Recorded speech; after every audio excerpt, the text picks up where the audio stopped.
On the edge of Savannah, where old pines stood black and motionless beneath a moonless Georgia sky, a single laptop screen burned through the dark of a small kitchen at 10:47 at night, and into that silence arrived one cold line of text. No phone call, no hearing, no second chance. Just a sentence announcing that 7-year-old Lily Mercer, a girl who still tucked a stuffed bear into her backpack each morning, had been expelled from Pinecrest Elementary. Effective immediately, Daniel Mercer read it 3 times. He did not slam the table. He did not reach for the phone. He only sat there, the blue light carving hollows into his face, the refrigerator humming low behind him like a held breath. At the bottom, 4 small words waited in the dark: Board decision confidential. And something very still, very patient began to move behind his eyes. The clock on the microwave read 10:51 when Daniel finally moved. He opened the email a 4th time, not to read it again, but to read it differently, as he had been trained years ago to read anything written by an institution trying to sound final. The message was 3 paragraphs long and said almost nothing. Effective immediately. Violation of academic integrity policy. Specifically the alleged copying of answers from a classmate during the 2nd grade mathematics assessment, administered the previous Tuesday. The classmate was named only once in a single line, set apart from the rest, complaint filed by the parent of Kayla Donovan. No teacher signed the letter. No principal either. Only a generic title at the bottom on behalf of the Pinecrest Elementary School Board, and that last phrase, tucked into italics: board, decision confidential. Daniel leaned back in the chair. He was 38 years old, built lean from nothing in particular, the kind of body that came from sitting too many hours in front of screens and then walking a small daughter to school in the morning to remember he still had legs. His eyes under the blue laptop light were the color of wet slate. He had spent the last 9 years as a freelance systems engineer, which was another way of saying he knew how things were built on the inside. Servers, databases, the quiet architecture behind school portals and state registries. For 3 of those years, right after Lily was born, right after her mother walked out of the hospital and never looked back, he had worked under contract for the Georgia Department of Education, helping design the very data backbone that now tonight was refusing to tell him why his daughter had just been erased from its roles. He closed the laptop softly. He did not want to wake her. In the morning, Savannah arrived slowly. The light came in long and gold through the kitchen window, and Lily sat at the small round table in her pajamas, her stuffed bear Mr. Biscuit propped beside her cereal bowl. She was 7 years old and had the kind of quietness adults sometimes mistook for shyness and sometimes for depth. She did her math homework in pencil because pens felt too permanent. She pronounced every syllable of every word, even the small ones. At Pinecrest, for 2 full years, she had never once been written up. Not for tardiness, not for a lost library book, not even for the ordinary small sins of 2nd grade. She had, however, been left alone.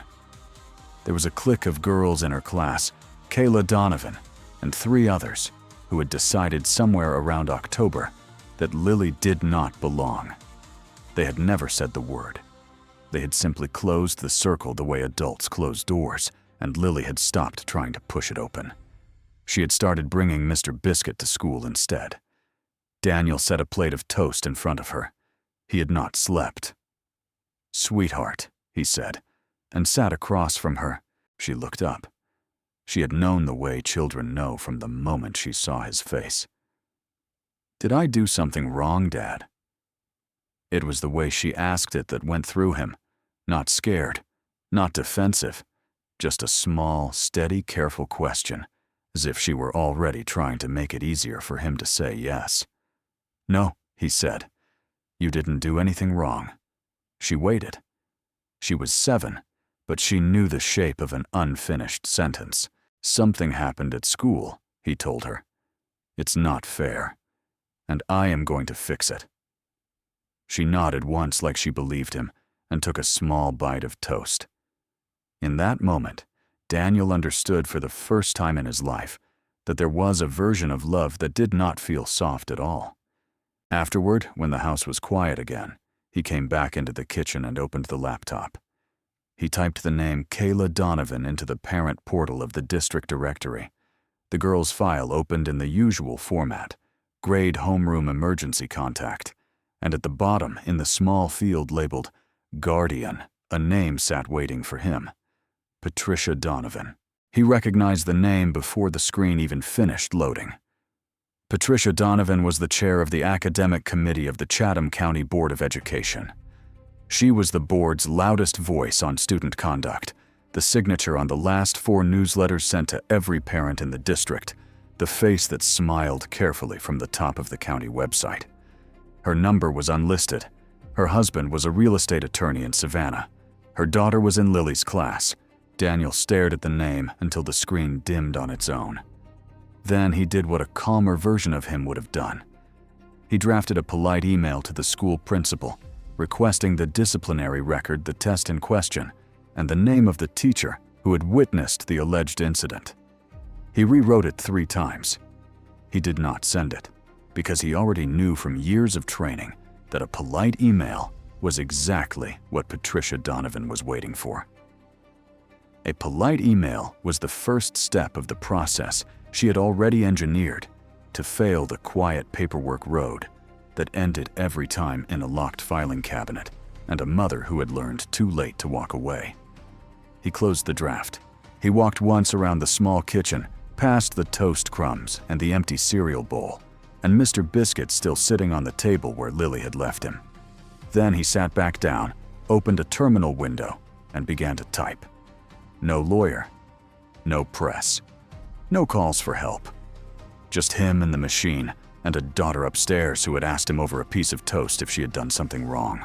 By the time the sun climbed fully over the pines, and the kitchen filled with that soft gold Georgia light, Daniel Mercer had already decided what the next morning was going to look like.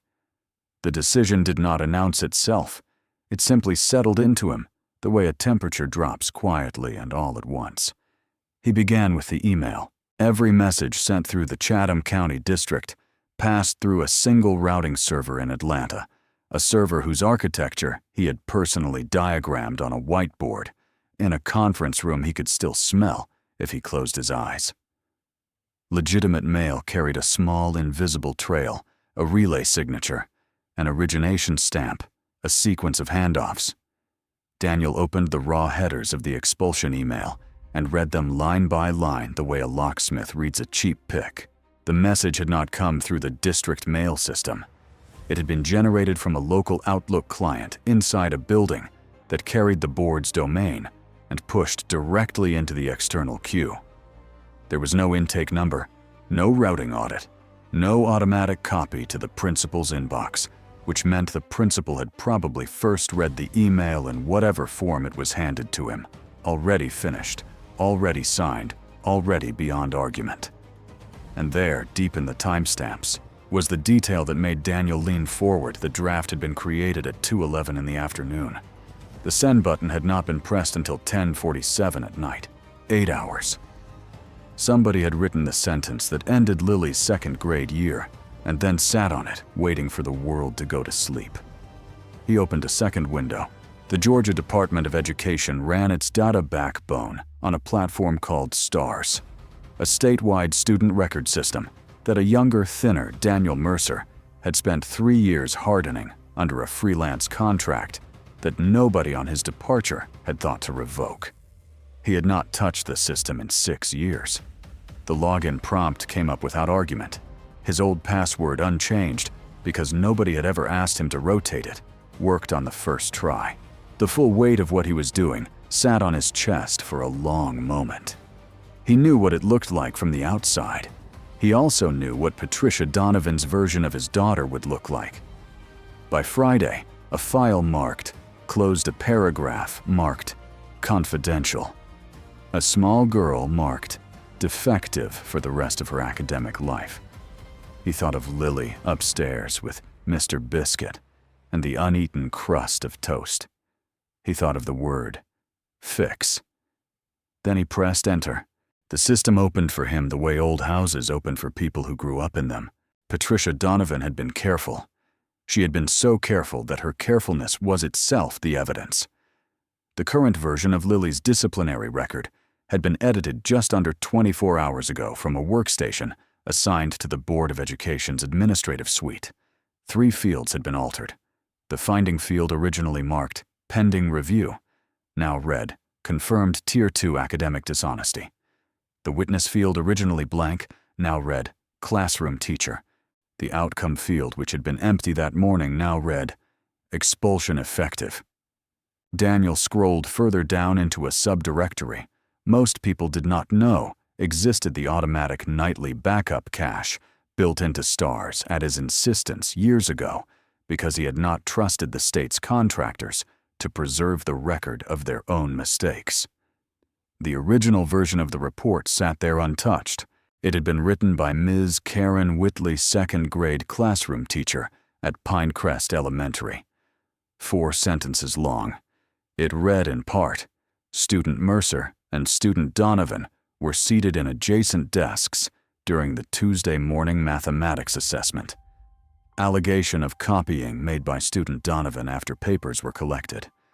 Review of test papers shows similar incorrect answers on 2 items and dissimilar answers on 4. Inconclusive, no direct evidence of misconduct. Ms. Whitley had signed it at 3:17 on Tuesday afternoon. By 9 the following morning, every sentence of it had been overwritten. Daniel sat very still. The refrigerator across the kitchen went through its small mechanical cycle and fell quiet again. He opened the access log. The editor's name was masked in the user-facing display, but the back-end session identifier was not. He traced it through 2 redirects and a shared device flag and came out cleanly at the workstation assigned to the office of Patricia Donovan. He should have felt relief. He did not, because as he ran a wider search, a simple query, the kind he could have written in his sleep, pulling every STARS record edited from that same workstation in the last 18 months, the screen filled with names he did not know. A boy named Marcus Doyle expelled the previous spring after a reported classroom altercation. The original incident report had described him as attempting to de-escalate. The edited version had named him the instigator. A girl named Sophia Branch quietly moved to an alternative placement program in the fall after an attendance concern. The original report had documented a family illness. The edited version did not. A 4th-grade boy named Elliot Ramos, whose academic evaluation had been revised downward after the fact by a single editor, working from a single office on a single Saturday morning. 3 families, 3 children. 3 stories Patricia Donovan had closed before anyone had thought to ask why. Lily, he understood now, was not a mistake. She was a pattern. He stood up from the kitchen table because his body needed to do something. He walked to the bottom of the stairs and listened. Up on the landing, the small, rhythmic sound of Lily's feet crossed the carpet. She was walking in a circle, the way she always did when she was talking quietly to Mr. Biscuit about something that did not yet have a shape.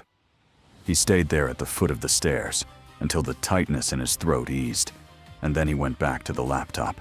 He began then on the camera footage.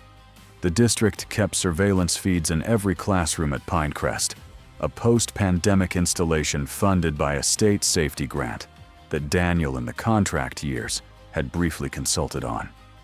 Most parents did not know it existed. Teachers had been told the footage was retained for 72 hours and then overwritten. That was not true. The footage was retained for 14 days on the primary server and on a redundant backup indefinitely. He pulled the feed from room 2. See Tuesday morning, 9:52 a.m. There in pale institutional color was his daughter. Lily at her desk, pencil in hand, chewing the inside of her cheek, the way she always did when she was working through a subtraction problem. 2 rows away, and 1 to the right, sat Kayla Donovan. Kayla, who was supposed to have been the victim. Kayla, who leaned forward in her chair once at 10:03 and again at 10:09, and each time looked directly at Lily's paper. Kayla, who near the end of the test tipped her own paper so that the top of it pressed against the edge of Lily's desk, lifted it and slid it back. Kayla, who after the papers were collected, raised her hand and spoke to Ms. Whitley with a small, practiced distress on her face. The school's report had claimed the classroom camera was broken. Daniel had read that claim in a single line near the bottom of Lily's altered file. The camera had never been broken. The camera had watched the whole thing. The refrigerator cycled again. He did not notice. He could submit this. He could package the metadata, the edit logs, the backup report, the 3 other redacted files, the footage, and send it to a dozen places at once. The superintendent, the state board, a local reporter he vaguely remembered from the contract years. He could do all of that before lunch, and it would disappear. Patricia Donovan sat at the chair of the academic committee. She decided which complaints crossed the board's desk, and in what order. The superintendent's office referred matters involving board members to internal review. Internal review was chaired in rotation by Patricia herself. A reporter would need a source. A source would need credibility. Credibility in Chatham County was a currency Patricia had spent the last 3 years accumulating. She would win the first 48 hours. In those 48 hours, a small fire in a back-end log could be made to go out. Daniel stared at the screen without seeing it, the weight of the whole pattern settling on him like a slow cold. Then he did one more thing. He opened the internal messaging archive, a service the administrative offices used, the kind most people treated as ephemeral, because it was supposed to auto-delete at 90 days.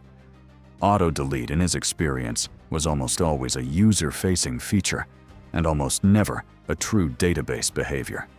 He queried the principal's name, Raymond Holloway, paired with Mercer. 3 messages came back. The last one, sent Tuesday evening at 4:22 p.m., was from Patricia to Holloway. It was 5 words long. Handle it quietly. Done. Holloway's reply, sent 9 minutes later, was shorter. Understood. Daniel closed the window. He went to the sink and ran the cold tap and drank a full glass of water, and then a second one. Outside, the pines were moving for the first time all day, a small wind off the river, the kind that meant the weather was going to change. He understood now that there was not going to be a second morning. If he waited, if he slept on it, if he called a lawyer, if he did anything at all that made a sound, a careful woman could hear. Patricia would have the backup cache purged by noon tomorrow. He knew this because he had written the purge protocol himself. He knew this because somewhere in a Savannah office, at a workstation with her name on it, she was probably at this very moment opening exactly that menu. The second decision arrived the same way. Quietly and all at once, he opened a new folder on the desktop. He began to copy to a thumb drive every file he would need. The routing headers of the expulsion email, the before and after versions of Lily's disciplinary record, the STARS edit log, the 3 other students' redacted and original files, the 31 seconds of classroom footage that showed Kayla Donovan's eyes on Lily's paper, and the 5-word message that sat unwisely and forever in the back end of a system Patricia Donovan had not known was listening. He named the folder Nothing. He placed the thumb drive in the drawer beside the spoons, because that was where he kept things he could not afford to lose. Then he looked at the clock. It was 3:41 in the afternoon. The Chatham County School Board's next public business meeting, open to community comment, held quarterly in the district's Savannah office, was scheduled to begin at 9 a.m. the following morning. He had 17 hours. He built the 19 slides. He did not do it to be clever. He did it because a room full of careful people needed the evidence to arrive in the order that would not let them look away. Slide 1, a simple timeline. Slide 4, the draft versus send timestamps on the email. Slide 7, Ms. Whitley's original paragraph. Slide 8, the overwritten paragraph. Slide 9, the workstation. Slide 11, the 3 other families, and the pattern they made together. Slide 12, the classroom camera. Slide 13, the 31 seconds of footage. Slide 14, 5 words and a reply. Slides 15 through 19, questions a board member would not, after seeing slide 14, be able to avoid. When he was done, he went upstairs. Lily was sitting on the floor of her room with a book open in her lap and Mr. Biscuit in the crook of her arm. She looked up at him. "Is it fixed?" she asked. "Tomorrow morning," he said. She nodded once the way she had nodded in the kitchen and went back to her book. He stood in the doorway and watched her for a long time because he wanted to remember the exact shape of her before the next day rearranged everything. Then he went down and made her dinner and did the dishes and read her 2 chapters of a book about a girl who was not afraid of the dark. At 9:30, he turned her light off. At 11, he sat down at the kitchen table and rehearsed out loud every single slide in order, twice. At 2 in the morning, he was still awake, staring at the pines outside the window, which had finally gone still again, as if the weather had made up its mind about what was coming. The district office stood on a narrow street 3 blocks off Bull Street, a 2-story brick building with the quiet, beige institutional face of a place that did not expect to be noticed. Daniel parked across the street at 7 minutes past 8. He sat in the car for a while and watched the front door. He was wearing a charcoal sweater over a collared shirt because Lily had pulled it out of the closet the night before without being asked and laid it on the end of his bed. He had eaten half a piece of toast. He had the thumb drive in his left front pocket. He had a printed laser copy of every slide in a plain manila folder on the passenger seat because he did not trust any room he had not tested. At 8:30, he walked in. The meeting room was on the 2nd floor, behind a set of double doors that someone had propped open with a brass anchor-shaped doorstop. 12 chairs in a horseshoe along a dark wooden table. 1 long bench for the public along the back wall. A projector already warming up on a rolling cart. A pitcher of water, a stack of plastic cups. The room smelled like floor wax and yesterday's coffee. He sat on the public bench, 2nd seat from the left against the wall, and waited. Board members arrived in 2s. A tall man with a heavy watch. A woman in a red blazer with a stack of color-coded binders. An older couple who always seemed to arrive together because they lived on the same cul-de-sac. Raymond Holloway came in at 8:48, wearing a navy suit that had been cleaned too many times, and did not look at the public bench because he had Daniel noticed already seen him. Patricia Donovan came in at 8:53. She was exactly as the county website had prepared him. For silver earrings, a soft bob of hair the color of wheat in late summer, a camel coat folded neatly over one arm. She smiled at the tall man. She nodded to the woman in the red blazer. She set down a leather portfolio at the seat that was by informal convention hers. Then her eyes crossed the public bench. She knew. The recognition passed across her face like a shadow across a wall and was gone. She looked away and sat and opened her portfolio and poured herself water from the pitcher with hands that did not shake. At 9 o'clock, the chairman, a man named Robert Calloway, rapped once on the table with the flat of his hand and called the meeting to order. Calloway was in his early 60s, retired military, the kind of chairman who had been chosen because nothing in him needed attention. He ran the roll. He opened the minutes. He moved briskly through the first 2 items, a budget line on transportation, a policy clarification about field trip consent forms, and then at 9:11, he arrived at the agenda item called public comment. Anyone signed up? He asked the room without looking up. A clerk at the end of the table consulted a clipboard. "One speaker." The clerk read out the name. Daniel stood. Patricia Donovan's head came up slowly, as if she had been expecting it, and not expecting it both at the same time.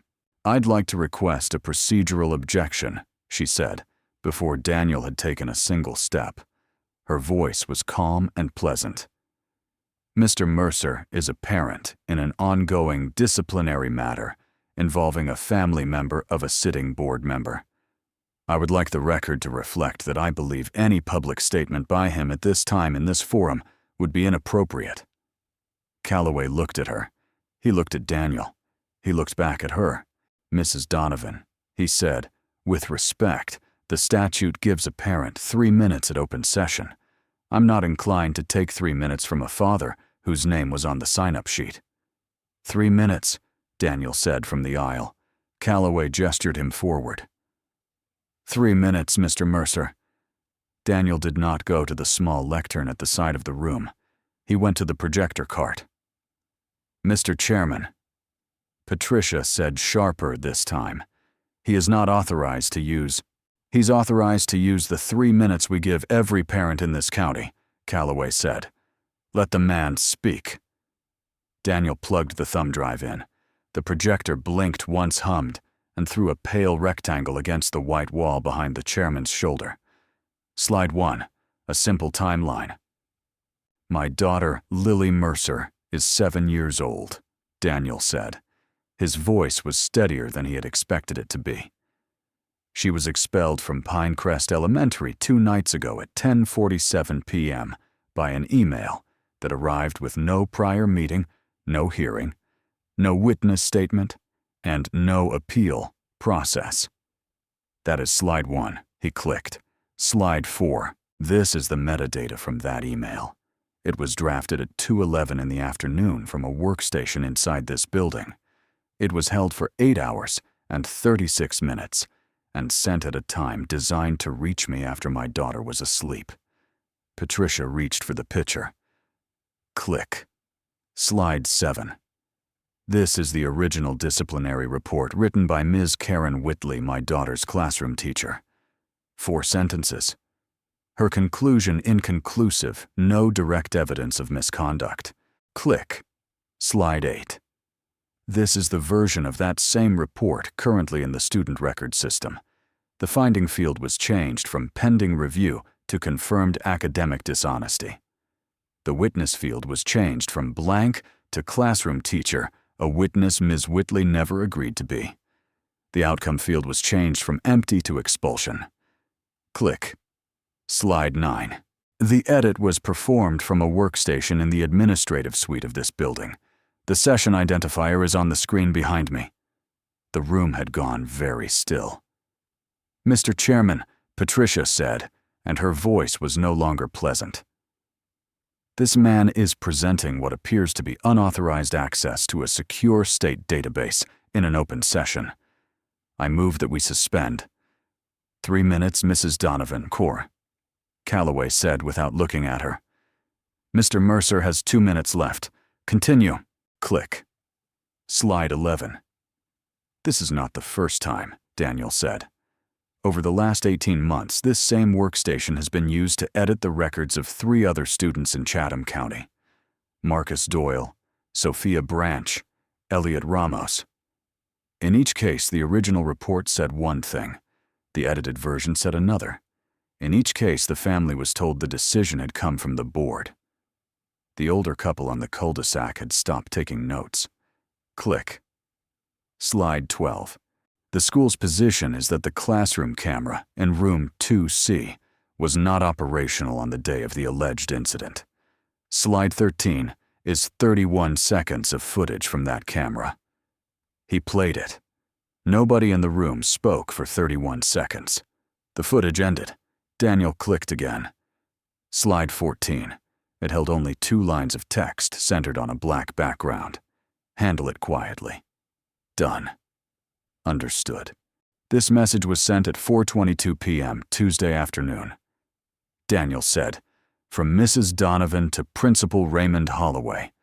The reply is Mr. Holloway's. It was sent 9 minutes later. Both messages are preserved in the district archive server. The header information is on the screen behind me and has been copied to the office of the Georgia State Education Inspector and to the Chatham County District Attorney, time-stamped this morning at 7:45 a.m. That is slide 14. My 3 minutes are up. He pulled the thumb drive out of the projector. He walked back to the public bench. He sat down. Nobody in the room moved for a very long stretch of time. Then Robert Calloway cleared his throat once very softly and said, "Mrs. Donovan, I am going to ask you to wait outside. This session is going into closed executive review." Patricia's mouth opened and closed. When her voice finally came, it was very low.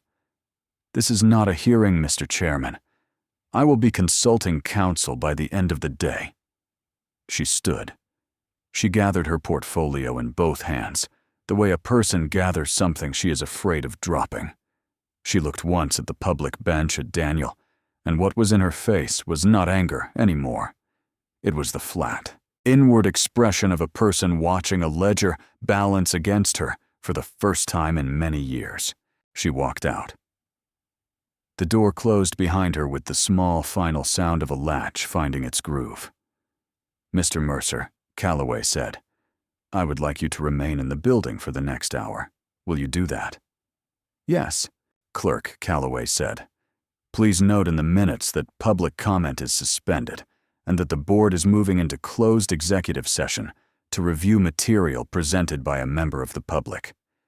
Please also note that pending review, the expulsion of Lily Mercer dated 2 nights ago is administratively stayed effective immediately." The woman in the red blazer wrote it down without looking up. The door opened again. Ms. Karen Whitley stepped inside. She was in her early 50s, small in the way a person becomes small when she has spent too many years trying not to be seen. She carried a manila envelope in both hands. She did not look at Daniel. She looked at Calloway. "Mr. Chairman," she said. Her voice was clear. "The state inspector's office called me at 6:30 this morning. I was told there would be testimony today regarding the disciplinary matter involving Lily Mercer. I would like to file a statement. It is handwritten. I wrote it the day my report was altered, and I have kept it in a locked drawer in my classroom since that morning because I did not at the time believe it would be safe to file through the usual channels."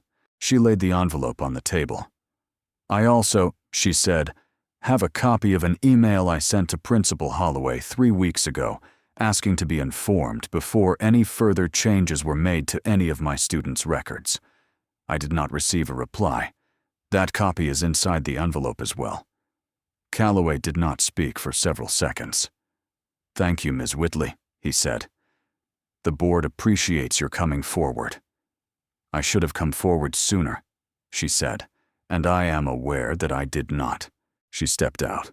What happened after that, Daniel only learned in pieces. A formal motion suspending Lily's expulsion was filed within the hour.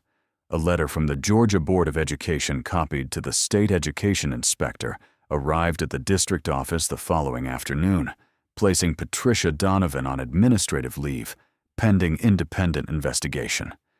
Within a week, she had through counsel tendered her resignation from the board. Raymond Holloway submitted his resignation through the same counsel within 72 hours. A reporter for the Savannah Morning News, the same woman Daniel had vaguely remembered from the contract, years received an anonymous envelope containing a thumb drive and began to make phone calls.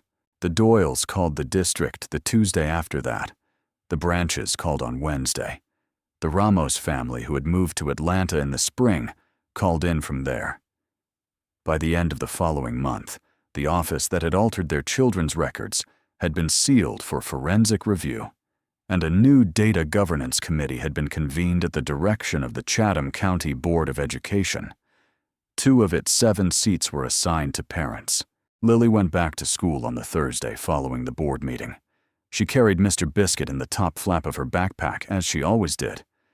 She wore a green cardigan Daniel had ironed the night before because it was the first day of the rest of everything, and he had wanted, without knowing why, for her cuffs to be crisp.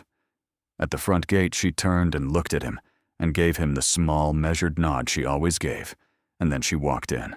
At 10:15 that morning, Daniel received a text from Ms. Whitley, who had been back in her classroom for 2 days, that said simply, "She is fine." On the Friday, a sealed envelope came home in Lily's folder. It was addressed to Lily Mercer in careful 2nd grade handwriting. Inside was a single sheet of notebook paper. "Dear Lily, I am sorry for what I did. I am sorry I said you copied when I was the one who copied. I am sorry I was not a good friend. You don't have to forgive me. From Kayla. The letters were uneven in the way a child's letters are uneven, but the words themselves had a weight that suggested someone, a counselor perhaps, or her father had helped her find them. Daniel read it once and handed it back to his daughter without saying anything. She sat with it at the kitchen table for a long time. She did not cry. She did not smile. She read it through 3 times with the same slow, careful attention she used for math problems. Then she folded it in half and slid it into the top shelf of her desk, the shelf where she kept the things she had decided to remember. On Monday morning at the front gate, she met Kayla Donovan's eyes once. She gave her a small, even nod, not cold, not warm, only honest, and walked into the school. Daniel turned down every interview request that came through. A local television station called twice. The reporter from the Savannah paper called once and was polite and understood when he thanked her and said no. He did not want the attention, and he did not need it. He had already received in the form of 1 sealed envelope and 1 small nod, the thing he had gone to the board meeting to get back. 2 weeks later, the phone rang at 6 in the evening. The voice on the other end was a woman's. She introduced herself as Eleanor Nash. Newly appointed, she explained to the seat left, vacant by Mrs. Donovan's resignation. Mr. Mercer, Eleanor Nash said, I have read the files, all of them. I have read the governance report the state inspector sent over. I am calling because I would like to ask you something, and I would like you to think about it before you answer. All right. The county is rebuilding its student records oversight process. We are going to need people who understand how these systems work from the inside, and people who understand how they fail from the outside. I am told you are both. I would like you to serve on the new oversight committee. It is a volunteer position. It meets once a month. I'll think about it, Daniel said. That is all I am asking. He thought about it for 4 days. On the 5th day, he called her back and said yes. That Sunday, he took Lily to Forsyth Park. The weather had turned the wind off the river, had, as it so often did in coastal Georgia, in late October, dragged in a cooler front, and the oaks along the park's long central walk had begun to rust at their edges. Daniel brought a paper bag of kettle corn from the stand near the fountain. They sat on one of the iron benches beneath the Spanish moss, the 2 of them, and ate kettle corn without speaking for a while, the way people who live together eat together, without needing the silence to do anything. After a time, Lily said without looking at him, Dad? Yeah. Are you still mad at them? He thought about it honestly before he answered. He thought about Patricia's face as she had walked out of the boardroom. He thought about the rehearsed distress he had watched in pale color cross Kayla's face in room 2C. He thought about Ms. Whitley saying I should have come forward sooner, in a voice he was going to carry for a long time. No, he said. I'm not mad anymore. Why? Because I just didn't want them to do it to anyone again. She thought about that. She reached into the paper bag and took out a piece of kettle corn and ate it, and then she said, Okay, Dad. And that was all she said. They sat on the bench a while longer. The afternoon light came in low through the oaks and landed on their knees in long shifting bands. A couple walked past with a small dog. A boy on a bicycle rang a bell for no reason Daniel could see. Lily leaned against his arm, as she had since she was small enough to fit in the crook of it. Above them, the Spanish moss moved a little in the wind, and the 2 of them sat there together in the late October sun.